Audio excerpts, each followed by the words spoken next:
അകത്തേക്ക് വെച്ചേ.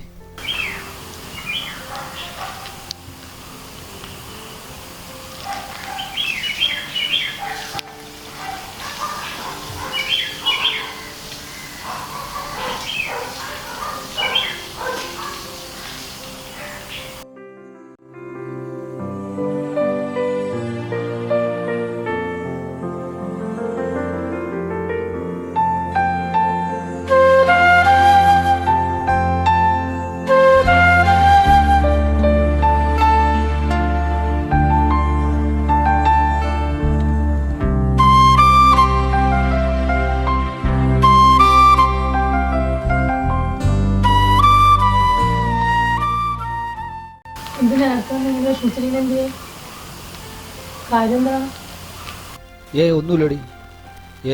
ചുമ്മാ ഒരു മൂടുമില്ല, അതാ നേരത്തെ പോകുന്നത്.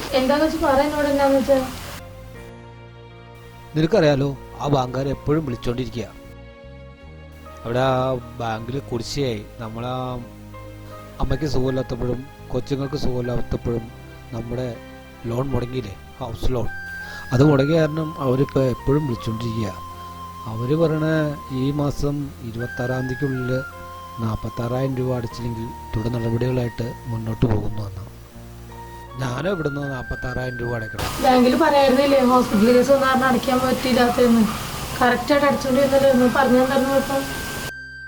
ഞാൻ ബാങ്കിൽ പറഞ്ഞതാണ്. ഞാൻ ബാങ്കിൽ പറഞ്ഞു ഇങ്ങനെ പണി കുറവാണ്, സുഖമില്ലാത്തത് കൊണ്ടാണ്. അപ്പോൾ അവർ പറയണേ എല്ലാവരും ഇത് തന്നെയാണ് പറയണേ. പൈസ അടയ്ക്കാണ്ട് വരുമ്പോൾ പറയണത് ഇത് തന്നെയാണ്. അങ്ങനെ പറഞ്ഞവർ ഫോൺ കട്ട് ചെയ്തു. ഇനി കുറച്ച് ദിവസമുള്ളൂ, ഈ കുറച്ച് ദിവസം കൊണ്ട് വേണം 46,000 രൂപ അടയ്ക്കാൻ. നിനക്കറിയാലോ, ഞാൻ ഈ 46,000 രൂപ എവിടെ നിന്ന് ഒപ്പിക്കാനാ? എനിക്കാണെങ്കിൽ അധികം കൂട്ടൊന്നുമില്ല. ഈ കൂട്ടൊന്നുമില്ലാത്തതാണ് ആരോട് ചോദിച്ചാലും പൈസ വായ്പയൊന്നും തരില്ല.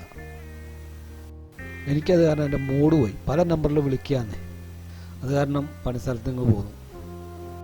നമ്മുടെ വീടിൻ്റെ വല്ല അത്യാവശ്യ കേസൊക്കെ വരുമ്പോൾ, അല്ലെങ്കിൽ വല്ല ആശുപത്രി കേസൊക്കെ വരുമ്പോൾ നമ്മൾ അടയ്ക്കാതെ പോകാറുള്ളൂ. അല്ലാത്തപ്പോൾ കറക്റ്റായിട്ട് അടച്ചുകൊണ്ടിരിക്കണേ. ആശുപത്രി കേസ് അമ്മയ്ക്ക് വന്നു, പിള്ളേർക്ക് വന്നു, അങ്ങനെ വന്നപ്പോൾ പൈസ അടയ്ക്കാൻ പറ്റാണ്ടായി, കുറച്ച് പെൻഡിങ്ങായി. അതിപ്പോൾ എന്ത് ചെയ്യാനെന്നേ, കുഴപ്പമില്ല, നമുക്ക് വേറെ മാർഗം കിട്ടും, അല്ലാതെ എന്ത് ചെയ്യാനാ? ഒരു കാര്യം ചെയ്ത് കൊണ്ട് പണയം വെക്കും, കൊണ്ട് പണയം വെച്ചിട്ട് ബാങ്കിലെ പൈസ കൊണ്ട് അടയ്ക്കും. അത് വേണ്ട, അത് നിന്റെ കയ്യിൽ തന്നെ ഇരിക്കട്ടെ. ആകെയുള്ള ഒരു തരി പൊന്നല്ലേ, അത് നീ കഴുത്തിൽ തന്നെ ഇട്ടോ. നമുക്ക് വേറെ വല്ല മാർഗവും നോക്കാം. ഇത് കൊണ്ട് പണയം വെക്കും, കൊണ്ട് പണയം വെച്ചിട്ട് ബാങ്കിൽ പൈസ അടയ്ക്കും. നമുക്ക് പൈസ കിട്ടുമ്പോൾ ഇത് പണയം വെച്ച് എടുപ്പിക്കാം. കൊണ്ട് എന്നാ ചെയ്ത് ആ പൈസ കൊണ്ട് അടയ്ക്കും. എന്താ